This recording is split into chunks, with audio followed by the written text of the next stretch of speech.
Hello there. Welcome back to Empathetic Educators Season 2.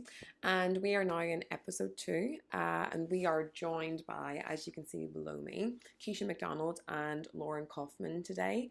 And I'm so excited to continue the conversation for Season 2, looking at the themes of growth and relationships. And there's some amazing sound bites to be had in this session, as well as obviously our top tip takeaways toolkit. That's not too easy to say, actually. And yeah, I am excited for you to join us today. So let's get started.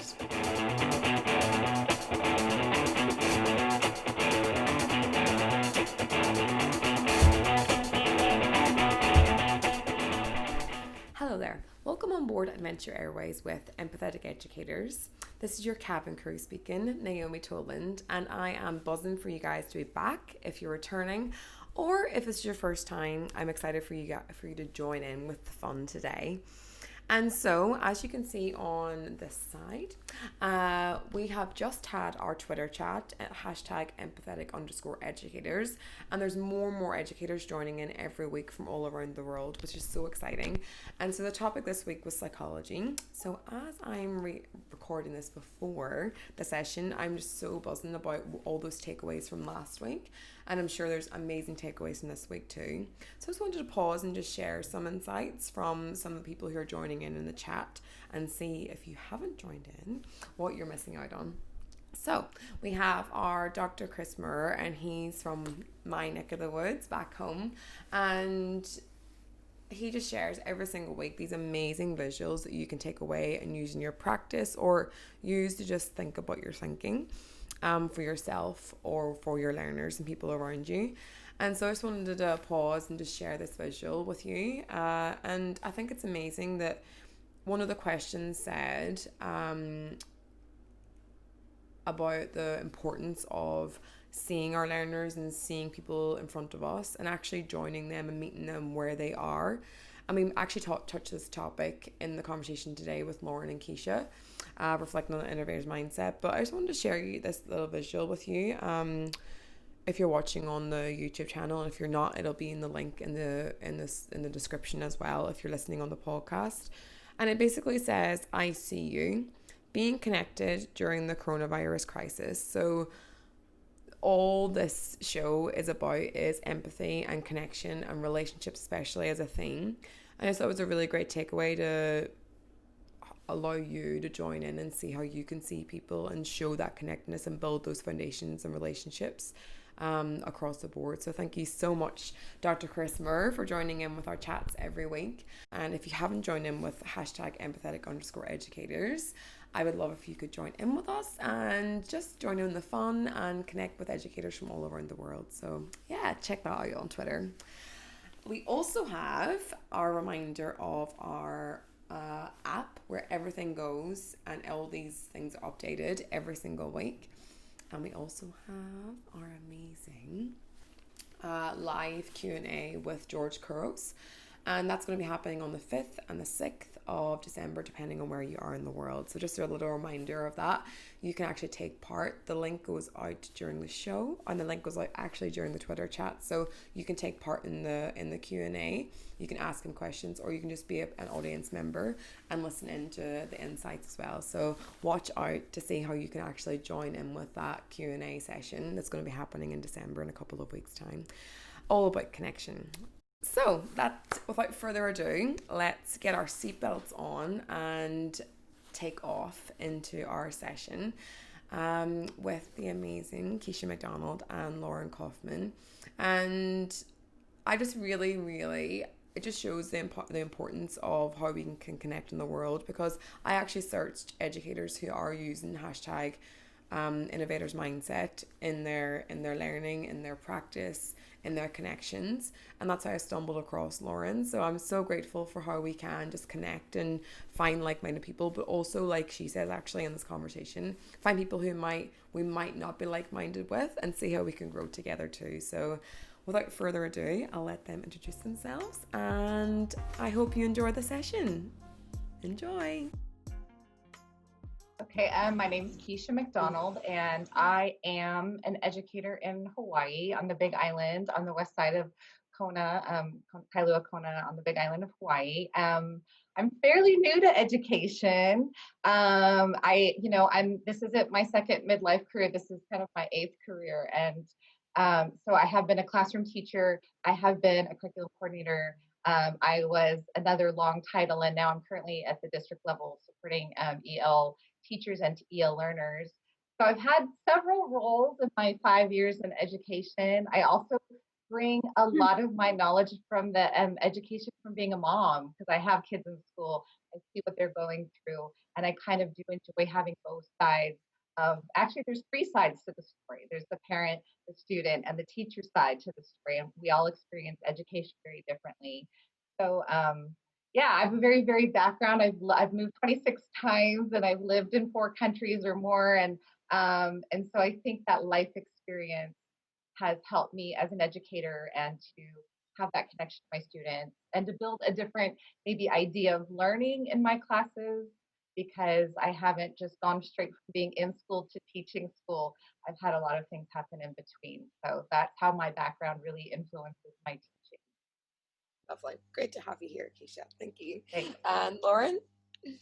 I love hearing people's stories. That's a great story.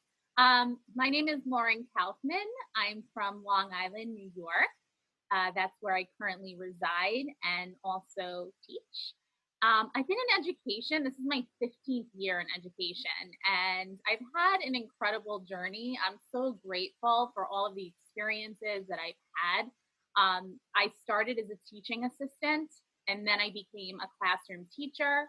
I was a second grade and a fifth grade elementary classroom teacher. And then I discovered that I wanted to hone my practice with literacy. I had a passion and love for literacy, and I decided that I wanted to become a reading specialist. So I found a job in the district I grew up in. That's where I work now. And then there was an amazing opportunity to become an instructional coach. My district was looking to do job embedded professional learning. And that's what I was doing for the last 5 years at the elementary level. And then a lot of changes happened in 2020. And I decided that I wanted to go to the middle school level.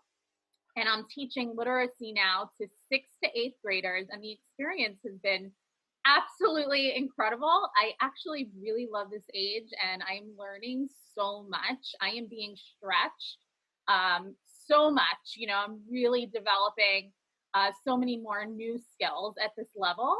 And I'm also the mentor coordinator for my school district for K to 12 new teachers. So all of the new teachers that come into the district, I pair them with fantastic mentors who can guide them and support them and collaborate with them in their first years of teaching. And I'm responsible for facilitating all the PD for those teachers so that they can have meaningful, relevant PD that they can apply in their classrooms with their learners. I'm also a mom. I have 2 boys. One is in 6th grade in middle school. He just started middle school this year. That's Drew, and my son Ethan is in 4th grade. And I live with my husband Josh too. We'll be married 15 years. So it's been quite a journey, and I enjoy every minute of it. And I am so passionate about education, and I'm so happy to be here. And I appreciate, Naomi, that you invited me here to have this conversation today. Wow. Literally, like, how much experience do we have just in like this little one space? Like, thank you so much, guys, for sharing. And I think what I love about whenever I hear, as a person who doesn't have children, and kind of like you have to navigate like what's going on and like how you balance all those things. Whenever I sometimes I come home, I'm like, I'm proud if I can cook myself dinner. So whenever I hear people who can have children on top of all that, I'm like, wow, like you guys are just like, well done. Because sometimes it's hard, like just to like tie my shoes. Sometimes that's about children. So like, yeah, thank you so much for sharing all your experiences and just how much you guys do in this space, because it's amazing. It's great to have you guys here. So like we just talked about, I think you guys just mentioned like experience is just what my big takeaway is. Like experience at the minute really relates to growth and relationships, like how we can keep having new experiences to like kind of like support what we've done in the past, to grow a bit further and take a step back, but also the experiences you do have with like building relationships as well. So having those like foundations built with relationships and sharing experiences, if it's digital, how can we create experiences to like that gets people to come together and build that connection as well as have that space. So yeah, I'm excited to keep talking about what we've already I kind of had a conversation about. So I will start the first session with George. I'll share the first little clip for Innovators Mindset. We've been sharing that today. So I'll share the first clip from George. And then we'll see how what our reflections are, and yeah, what our takeaways are. So well, so like you go through 4 or 5 years of teacher training, college, whatever the program is, where you're at. But the reality is that most teachers, and this goes back to the bell doesn't dismiss you, I dismiss you comment, right? Teachers often teach the way they were taught, because what you experience is what you create. So one of the things that I've always been adamant about in the work that I do with professional learning is really changing the environment of the type of learning so people experience something very different. And then they start saying, oh, I really like that. I'm going to do this with my students. And that, like, hearing about a teaching strategy versus experiencing one are two very different things. But you have to do that continuously, or else we just keep handing down traditions over and over again, whether they work or not, right? And that to me is why you have to like jolt that experience. And I think a lot of people are thrown off by a lot of the workshops that I do at first because they're very different. I don't over plan stuff. I know my content in and out, but I always try to tailor it to the group in front of me by what they're asking and shifting it, because that's what I want teachers to do with kids. And so they're like, well, how come you don't know what we're doing at 2:30? I'm like, because I haven't talked to you yet. I got to figure that out. I know we're going to be doing something. I know we're not going to I know by the end of the day, I could teach you 10 million more things, but I want to figure out what you need as opposed to what I want to teach you. Those are two very different things. Yeah, that last little bit, just like every time I hear like the whole little clip, but then that last little quote, I want to know what you actually need versus what I want you to know. And I think like that's like, it's just such a great takeaway that I think really George does share in like how we can take away an innovator's mindset. But yeah, Lauren, what were your kind of takeaways from that? I love the part where he says, what you experience is what you create. And we have had all of these experiences in our lives as educators, but we really have to keep up with the times, because the only thing in life that's constant is change, and it's moving fast. And the only way to do that is to really stay on the cutting edge of best practice, to really embrace new teaching and learning practices, to understand where we are in education, what the circumstances are. Our learners who are in front of us every year, their needs change, their passions and their interests change. The same things with the teachers we're providing professional learning experiences for. I love what he was saying about giving people experiences where they're experiencing these things in real time, practical, relevant, meaningful experiences. And I will tell you that when I do a professional learning session, whether it's with new teachers or I'm teaching students, I will never ask anyone to do something that I haven't tried myself. And I always think about, well, how can the teachers or the educators, or how can the students apply this to their own lives, to their own classrooms? How could they take this practice and then modify it, to meet the needs of their learners, right? And that could look different in every single classroom, in every different space.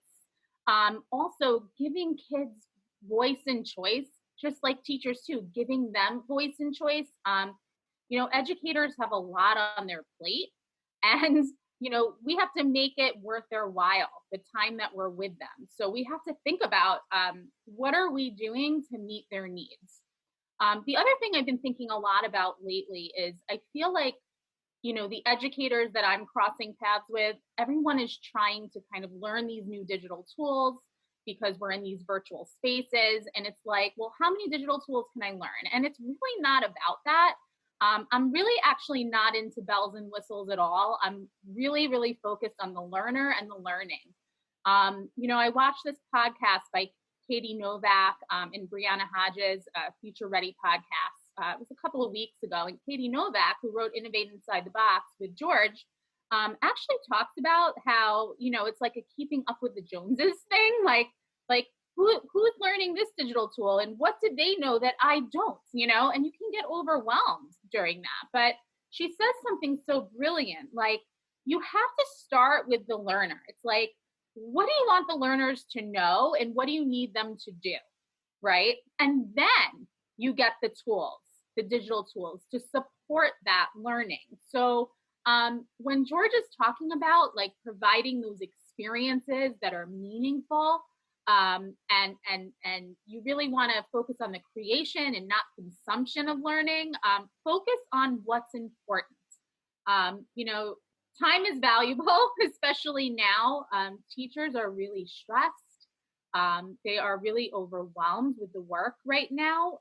We are in a different landscape, and we need to be really, really thoughtful about those experiences that we're providing for teachers, and then also accept their feedback. Get them to say, you know, what is working, what's not working, what are your celebrations, what are your challenges? Having people come together and talk about their failures. These are all, you know, meaningful conversations to have in education right now, and they should be constant and continuous. I love it. And I think you're so right with like the time. I've really been reflecting as well of like time. What is time actually? Like, I think it's one of the most valuable things that we have. Like, I wrote a blog post about it last week because I've just been like, sometimes like you see the memes where it says, oh, this could have been an email. And I think like, you know, like that cracks me up because like how many teachers do you actually just be like in all different settings and all different schools? There's so much things that I think leadership are trying their best to keep up with the times. But actually, like you say, sometimes you have to just take a pause and just say, actually, where are we all at right now? What is actually going on for all of us right now? We're in a pandemic, which has been way longer than what we ever even thought it was going to be. And I think that's why I've really been thinking about how are we valuing and respecting the time of our teachers, and then how then they can, like you say, transfer that into the classroom. But I think what I really liked about this little clip, because it made me think about just PD in general, like how can we just pause, and rather than like moving forward to like all technology, why are we doing it and what is it for? I think exactly like you just said, why are we doing it and what is it for? What problem are we trying to solve with our learners? What problem are we trying to solve with our kids and with our teachers? And then moving forward together with that. I think like, I really, really like what you said about time, because it's really been in my mind as well. How are we valuing it? What does it look like? And how can we do that together? Yeah, Kecia, what are you? Yeah, I mean, one of my big catchphrases, and I'm not going to say it's original. I mean, I'm just something I always say is teachers can't give what they don't have. And so I don't know how it is for you all are, but you know, I can sit in a huge staff room meeting, or I can sit on an 8 to 3 webinar, and it's just sit and get. And the content of the learning might be that I have to be innovative, I have to be unique, I have to be responsive, I have to be individualized. And I'm sitting in a room with 60 people who are checking their email and checking their phone, and they're being lectured at. And then I'm being told, but that's not how you'd reach kids. You can't be lecturing them. You need to have, movement breaks and brain breaks and interactive things and times for collaboration. And I can sit at a 60-minute session without a single moment of collaboration. And for me, I've been very well known in my circle for being like the PD queen. I love learning, and I grab instances. I'm basically taking the equivalent of a master's degree at any given time with all the classes I sign up for, because even if I don't enjoy maybe like the exact content, there's always at least one takeaway from every class I've ever taken. And also, for a minute, I'm on my back foot. I'm learning. I'm the learner. There's something I don't know, and I got to figure out how to get to the bottom of it and to apply it and embrace it and make it relevant for me. And when I'm in on that back foot moment, that's when I relate to my learners and my students, because I'm like, oh, right, this is what it feels like, again, to be the novice, to not be the expert in the room. And so For me, unless a teacher has, I mean, we know the phrase growth mindset. I love the way innovators mindset just kind of elevates and kind of takes it that bit further and a bit deeper. Unless a teacher is prepared to be on that back foot, to be in a situation maybe where they're not the expert or the master, and then to be experiencing that, to be scaffolded through that situation the way we scaffold for our students, to have the information chunked out at a reasonable pace, the way we chunk out information for our students. And unfortunately, I just don't see a lot of that, in these big en masse, very kind of bureaucratic style. We need to tick the box and say that we had our equity talk. We need to tick the box and say that we had our compliance talk. And I mean, I would love to see all that choice and voice, like Lauren talked about, for teachers, because until they've experienced it, they cannot give it to their students. So we really have to model the change we want to see also. I always say that to the new teachers. Your colleagues are watching you, your learners are watching you. If you are talking about leading with empathy, if you're talking about tapping into passions and interests, cultivating relationships, expanding your network, whatever it is that you're talking about, it's like you really have to practice it and model it to show people that you really believe in it. And when you're passionate about something and you follow through on that, that comes through and people see that, and it's contagious. When you're on fire about what your passion is, that will transfer over. So yes, I mean, we do sometimes have to fit into these traditional systems or organizations, and there are things that are done in education that are done because they've always been done that way. And I think it's important that we constantly question, well, why are we doing this? What is it that we're doing, and why are we doing it? I don't think there's anything wrong with questioning policy and procedure and things that have been in practice for years, because it starts a conversation and a discussion about, well, where are we right now in the process? Are we meeting people where they are? Is this what education looks like today? How can we change this now to meet the needs of everybody in an organization? So I think these discussions need to be ongoing, and we can't just fit into a system that has always been there. It's not going to work because the change is happening, as I said before. I think like what I'm really taking away from like both of you guys and George is like relating it all together is like just a safe place. Like I think if like you have to really create that safe place where honesty is open. You're open, like you're saying, having the conversations like Kecia's saying about like being voice and choice, but voice and choice comes from actually being comfortable, being able to make that choice, being honest with yourself, and like showing what you truly want, showing what you truly need. And I think ideas for how we can create safe places is just actually just being open to the conversation, like rather than like last week whenever it was Georgia mentioned about like actually being there and just being open to the conversation. I'm not saying I want you to be here, this is where you need to be. I want to meet you where you are right now, and then we can grow together and go to where we want to get to, but not saying this is where we have to get to and you need to get there. It's actually like, where are you right now? We're going to meet there. We might get to here, but it might look something else once we actually realize what you need. And it's like, yeah, I think what I'm really taking away from both of these is that safe place is just so important. Having that safe place for people to actually have the conversation. Those making shifts and creating change is hard. Change is not easy for everybody to embrace. And I love what you said about meeting people where they are, because there's this vast continuum in the organizations that we live in of teachers. There's always like your three groups of teachers. Like it's like the ones that are maybe a little bit more open, a little more flexible, to try new things and be open to innovative teaching and learning practices. And then you have like in the middle, right, where you're like, yeah, maybe I'll try that, right? And then maybe teachers, I don't like to call them resistant. Maybe they're a little hesitant because they've always done things a certain way. So I think it's important to value and honor everybody's philosophies and theories and practices that they've put into place for years. Because as George said, traditional practice doesn't mean bad practice. We just have to think about how is it impacting the learner. If some of these traditional practices are impacting learners positively, then we need to maybe keep them around. But we have learners coming in with so many different experiences. And now that the world's changing and it's so digitally driven, you know, our learners are actually teaching us things that we don't know about, you know, as adults, because we didn't do this when we were kids. So again, going back to also viewing everyone as a learner that you encounter, because there's always something that knows something that you didn't know. I think George said that too. So, you know, I think it's amazing if we can all just be patient with each other, give ourselves grace, and embrace the whole process. I think it goes back to what exactly what Kecia said at the very, very start, whenever you said about I didn't want to go joining Twitter, you didn't know when you wanted to like take the step to actually post.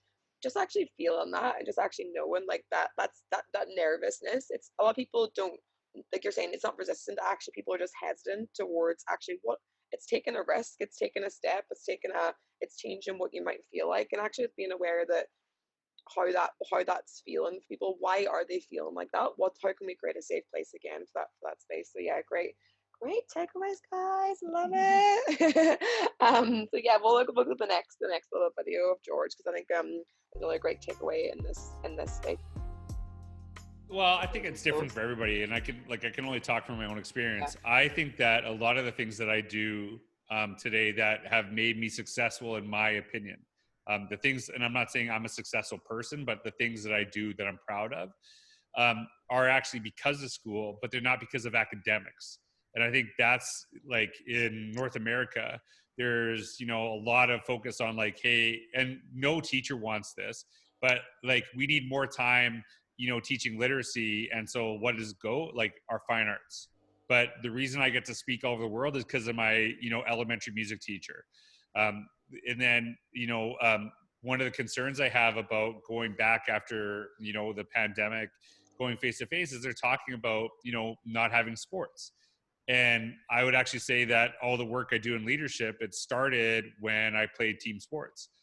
And so there's a lot of things that in school that made me successful, but we are so focused on academics and saying that's like the fix to all things. I didn't do well academically as a high school student, as a college student, and I've done okay with my life, and I'm proud of, you know, what I've created. My parents were very successful, you know, raising a family and did amazing things. Neither of them got past grade 6.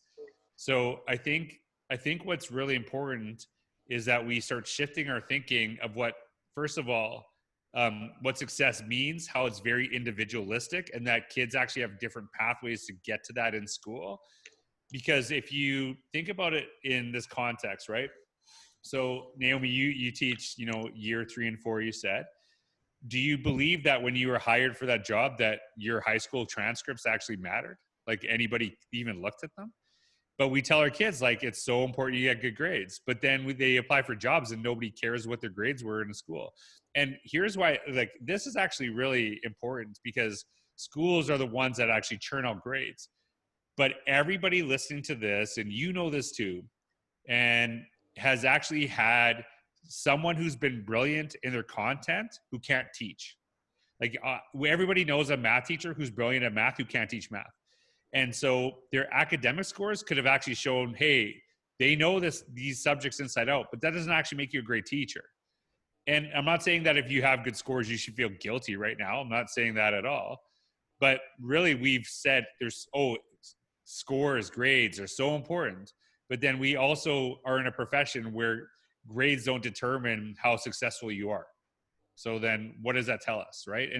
And we have to understand that with our kids. But I want kids to understand that success it looks in so many different ways in our school. I felt success in school because of the stuff that I did outside of academics, right? And it gave me confidence. But if you said, hey, you gotta get your confidence from how you do in science, I wouldn't be doing anything today. I'd be in so much trouble. Love it. Yeah, I think it's like my biggest thing, what I took away from that whenever he was talking, is like it's not a binary process. Like it's like not like you only do academics or you only do fine arts, you only do academics or you only do like the basketball or like the sports. It's like how can we weave the things together? Like that's yeah, it's a big thought that I was kind of thinking of after that session. But yeah, Kecia, what are your takeaways? Yeah, some of the stuff that just really stood out to me, he started by saying, "I'm successful in my own opinion," and that kind of aligns with this idea of, again, we're not teaching kids what to think; we're teaching them how to think. I was that traditional student. I was that straight A girl. I was Dean's List and Phi Beta Kappa in college. I also played sports. I also was in leadership. So I did the things outside of school and inside of school, but I was kind of taught to seek validation through good grades. And so I got my confidence from school. And then I've given birth to a child who went like totally opposite. He was almost like flunking out of school. And I was horrified. I was like on my knees, begging, crying, screaming, pleading, because I grew up with this idea from parents who were the first in their families to go to college that education had to be a certain way. And so, but anyone who meets my son thinks he's, one of the most fabulous human beings. I literally had a substitute teacher tell me that he's one of the most amazing human beings I've ever met in my life. And anyone who meets him can tell you he's going to be successful. He's going to be fine. And if you met him, you would never think that he was barely going to pass high school. And so I think for me, and I think about the stories of myself and, people I know, it's again, who's teaching them that it's okay to advocate for themselves, teaching them that it's okay to define success differently, teaching them that it's okay to, again, it's about how you think, not what you think. It's not about filling in blanks and filling the right bubble. That does not define who you are. Because part of me, while I was a mother, yelling and screaming at my child and taking away his privileges and begging him to do better in school, part of me was like, damn, he's awesome, because he doesn't care about that stuff. He's not defining his inner value, his inner being on what a teacher or a system is telling him who he is. He knows exactly who he is. And he is not bothered by D's and F's on his report card, where I would have been freaking out. I mean, I would have felt horrible about myself as a person. And so it's hard because so many of us are products of this system that taught us to think a certain way, that defined success for us a certain way. And when we fell in that box, we felt really good about ourselves. We did derive our confidence from that, but it's so exclusionary, right? Anyone who fell outside that box was then left behind. And so I feel like our world is definitely getting better on that continuum. It's definitely getting more inclusive. It's definitely recognizing different talents, and giving value to different things. And I think for me, leading kids to feel successful, to feel confident, to feel good, the way he's describing in that clip is to give them that value, give them that dignity, give them that sense, that belonging. Like you're not outside the system because you're not achieving in a certain way. And it's again, the whole child thing and recognizing their strengths and not working from a deficit mindset. Like I work supporting ELs, English learners. I hate that term. Like, why aren't we calling them bilinguals? Why aren't we calling them emerging? There's so many other phrases, and I don't like deficit mindset. And so for me, again, it's that boils down to that whole teaching them how to think, not what to think. Helping them not to define themselves according to what is going on around them, but what's going on within them. And then, Lauren started talking about how she loves people's stories.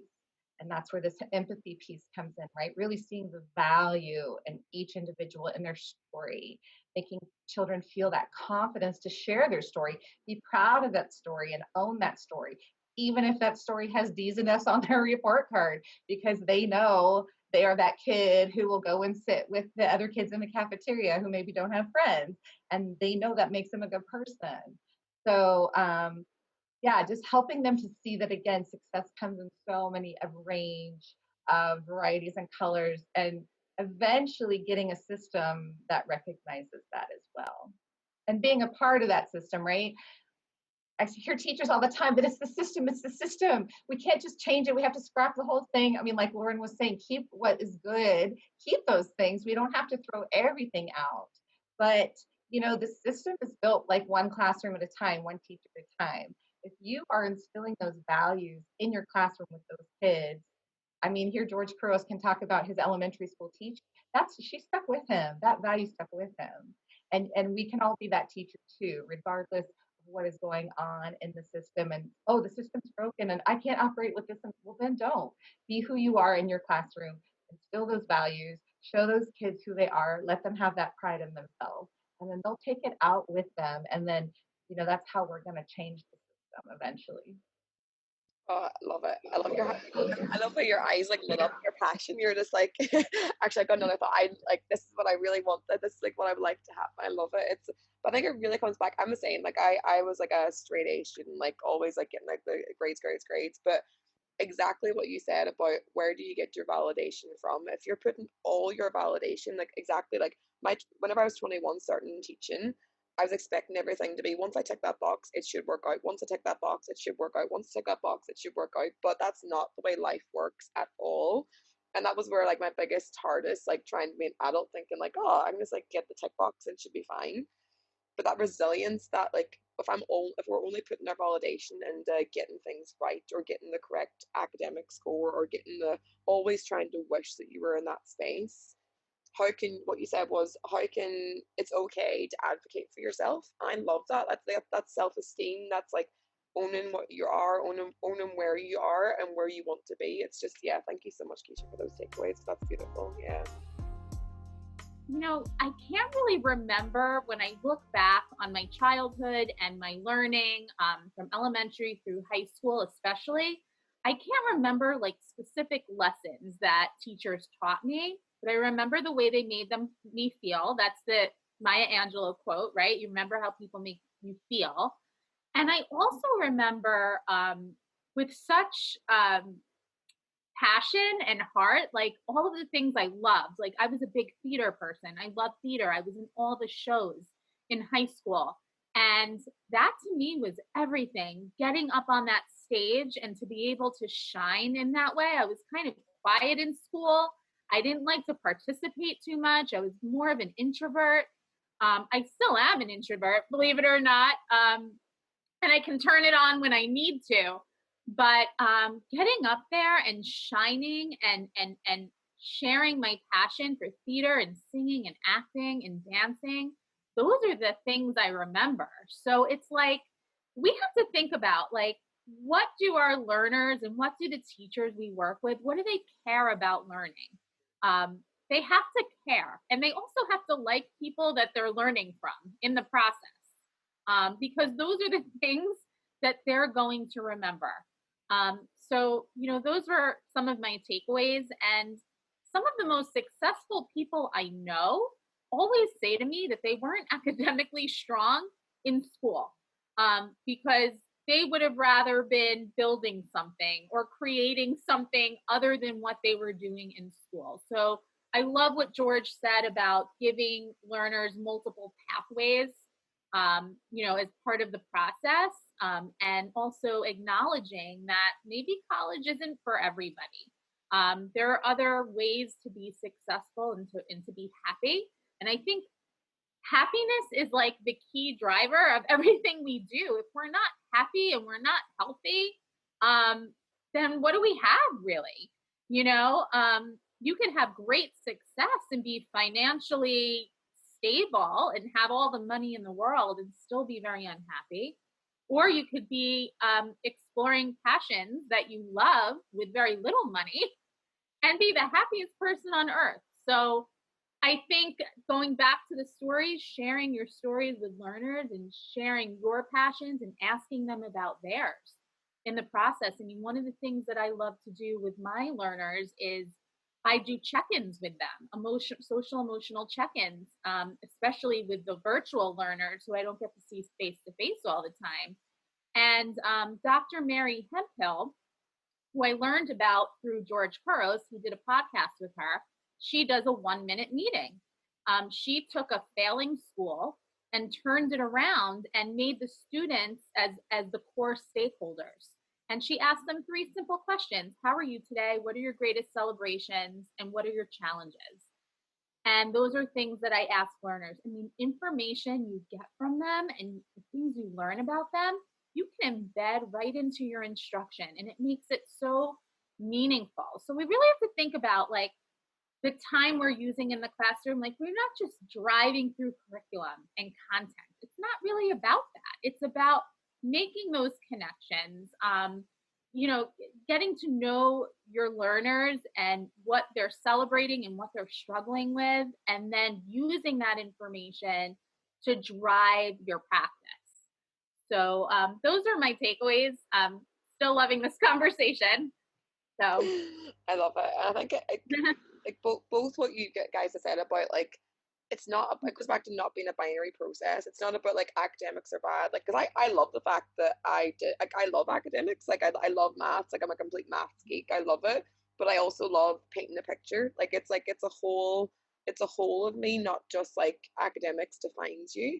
And I think that's what I kind of took away from like both of you guys, is like meeting them where they are, but it's what you see as defining yourself. And but like each day you grow, each day you change, each day you adapt. So like you don't have to define yourself, and you don't have to like have this one thing that you have to have.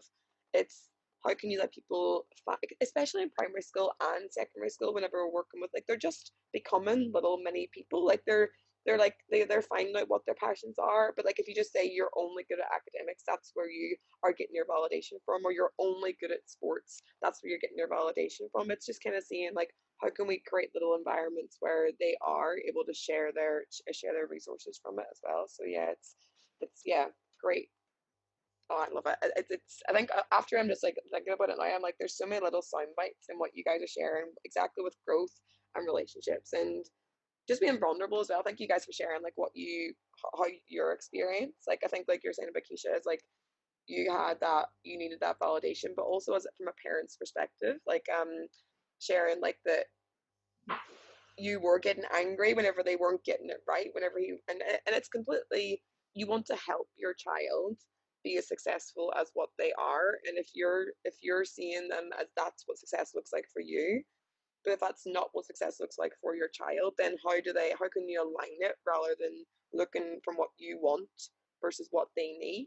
And yeah, that's something I love hearing from a parent's point of view, because it must be tricky to take away from like that experience too.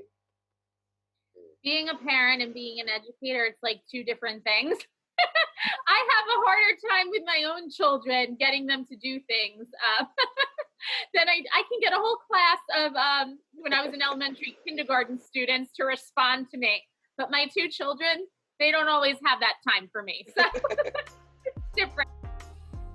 Yeah, it's been a really interesting ride, especially because I lived in another country up until a certain part. My kids were born and raised in South Africa, which had very much more like a traditional British type education, and then coming to public U.S. education, it's been a real learning experience for all of us. So, but I bet you at the end of the day, it will make them very cultured and very well-rounded. And there's so much value in that, in seeing all of these different practices and structures, because they have to really adjust. I think kids are easier. It's easier for kids to adjust than adults sometimes. Oh, yeah. And it's like, as they grow, they can take the best of everything they've learned and then apply that to the real world somehow. So, it's interesting because I did not like reading at all until my 20s. So my parents always say, it's amazing that you became a literacy coach and a reading specialist, and so that's another thing about this discussion, is you never know where your learning is going to lead you. And the things that I did not like when I was younger, I grew to like, because it took an educator, or it took an experience to show me that I could love reading and I could love a book. And it takes you into a whole other world, and you can get locked into it the same way you get locked into your favorite movie, or going to your favorite place. So it's quite amazing. And I always tell kids that story, because kids who are struggling to read, when I see that I feel like they're giving up, I say, or a parent who's telling me, sharing sentiments with me, like, I just want my child to love reading. I say, well, I didn't love reading till my 20s, my mid 20s actually. And there's hope, and sometimes they're just not ready. Everybody grows at a different pace. Everybody's ready to embrace different experiences at a different pace, or maybe they're not going to embrace those experiences. So, just because they're not doing it when you want them to do it doesn't mean that it's not going to happen eventually. Yeah. So, And I think it comes back to why, so like a lot of parents want their child to be successful just because they want them to be happy. It's not coming from, I need them to read because they need to read. It's actually being like, they want them to read because they think that's going to make them successful in their life. But actually, it's like, why do you want them to read? Okay, it's for them to be successful, but if they're showing you where they can be successful in other areas, it's trying to support people to see that what does success look like for your child, what does success look like for you, and it doesn't have to be that makes them successful. Actually, that might not make them successful. So it's gain that empathy for parents. That's what I really love about having conversations with parents who maybe do say that. It's like, I need them to read. I just kind of have a conversation to be like, well, why do you need them to read? Why is that goal for you? And it comes down to that success piece. So it's trying to see, well, what could their success look like? What could it look like instead of it just being reading? Of course, reading the foundation of so much, that like we need to comprehend, we need to consume, we need to understand how to read.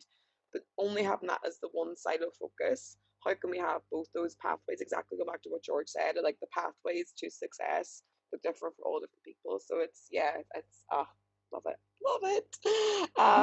So guys, I think like coming to the end of the session, I'm so grateful for us talking on the weekend. I'm really great that we've connected. I'm really great that like we have this shared passion of like George and the innovator mindset, but also just passion for empathy for people and understanding and meeting people where they're at. Like I'm so grateful to have you guys on the show to share your experiences. Maybe just some final takeaways in relation to like growth and relationships and what we've kind of talked about today, and maybe to share and like how people can connect with you or what you're working on in the background as well. And yeah, just like little final takeaways. So maybe we talk with Lauren. We'll start with you this time. Well, my final takeaway is that we have to continue to reach out to one another, to collaborate, to connect, to share best practice, to share our learning. We have to continue to be open-minded, embrace failure, and be willing to remix our ideas in the process. And just to know that there is a support system out there. There are other like-minded educators who want to grow with you through the process. But I also love meeting educators who are not like-minded, because that pushes my thinking. So I like both. I like to encounter people that think like me, because then we can like commiserate together over something. And then I love someone who can push my thinking and say, well, what do you think about this? I really, really value professional learning. I think developing powerful professional learning communities within your organization is so important. It's important to value the new teachers who are coming in, to give them that support and professional learning experiences in their first years of teaching, so that they can have a strong foundation. And then the cycle will continue. When new teachers come in, those teachers who were once new can support those teachers, and you now have this whole network, a really powerful community of educators who are positive, and they cheer each other on, and they give each other recognition, and they can be open with one another and also ask for help when help is needed. So those are my big takeaways, and looking at success very differently depending on who you are. Success means something different to everybody. And it could be the smallest success, like, hey, I turned on the computer today and I shared my screen, to I used I became Google certified, and I'm using all these fabulous Google apps for my students. So it really depends. We have to celebrate successes big and small. And I'm very passionate about sharing my learning. So I have started my own blog. I started it back in March. think maybe March or April, maybe of 2020, I started blogging, and I have my own website, laurenmkaufman.com. So you're welcome to explore my website. My mission and my vision is on there. All the work that I do with the mentor program in my school district, any professional presentations that I've shared, I put everything out there because my hope is that it could help other educators. I'm not putting it out there because I want people to say, I think Kecia said earlier, like, hey, look at me, For me, that's not what it's about. I think one thing, the first thing that I learned from George was that, you have to share your voice with the rest of the world. You have so much knowledge, and you know something that I didn't know. So when I archive my learning in my space, in my digital space, it's really to help others, to help students, because that's why we're here, right? Students should be at the heart of everything we do. They are at the heart of decision making. And if we work together as a community of educators and collaborate continuously, kids will be better for it, and we'll be better for it. So those are my takeaways. And it's been such a pleasure being here tonight, and I really appreciate the opportunity. So thank you so much, Naomi. And it was so great to meet you, Kecia. Really, really good takeaways. Thank you. Really appreciate it. And Kecia, your final little things? Yeah, there's so much. I think again, I appreciate this opportunity to really do think and stop and pause, because there's always different faucets and aspects that come out every time you discuss it, even though sometimes some of the same terminology is thrown around or some of the same ideas.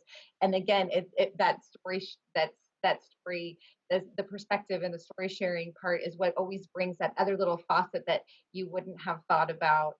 And again, just going back to thinking about how to help kids feel successful, how to build that confidence, how to bring out the best in them so that they go out into the world and be contributors to the world versus, getting broken down by a system that isn't serving them. And I mean, I think about my pinned tweet, and I talk about, you can talk about soft skills and hard skills. You can talk about 21st century tech tools, or, there's so many different catchphrases in education. And ultimately, what I hear from both an adult learning perspective and a student learning perspective or child learning perspective is just they need to feel safe, they need to feel validated, they need to feel included.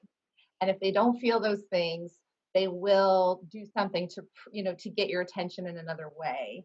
They will do something to prove that they are the person that, I have kids who say, like, Miss, I'm the bad kid, right? You don't know me, I'm the bad kid. They accept these labels as really a 6th grade, 7th grade, younger. And so it's not about can they do that quadratic equation or, can they write the perfect 5-paragraph essay? It really is, what have we done to make them feel included, to make them feel they belong, to make them feel that whatever strengths they have, they are validated, they are welcome. They're given permission to really shine and show who they are. And when we talked about adult learning, again, that sense of safety, I can try and fail, and that's okay, right? I can mess up in front of my class today because I'm having tech issues, and they're going to stay with me, and they're going to recover. They're going to see me recover, in a positive way. And so whatever we can do to keep reinforcing those quote unquote soft skills, I think that's how we're going to just keep making both successful teachers and successful students. That culture of learning, that community of learning, and the many, including, again, it's like a beautiful stone, right? A beautifully cut diamond. There are many facets, and that's what makes it shine. It's bringing in all those perspectives, all those little pieces is what makes that one beautiful thing just really brilliant to its best. And so, those are the things, again, by making these connections with each other and sharing, even if it's just one strategy or one takeaway, we're adding another facet to that, and we're going to hopefully be able to elevate those students that are in our room at that time.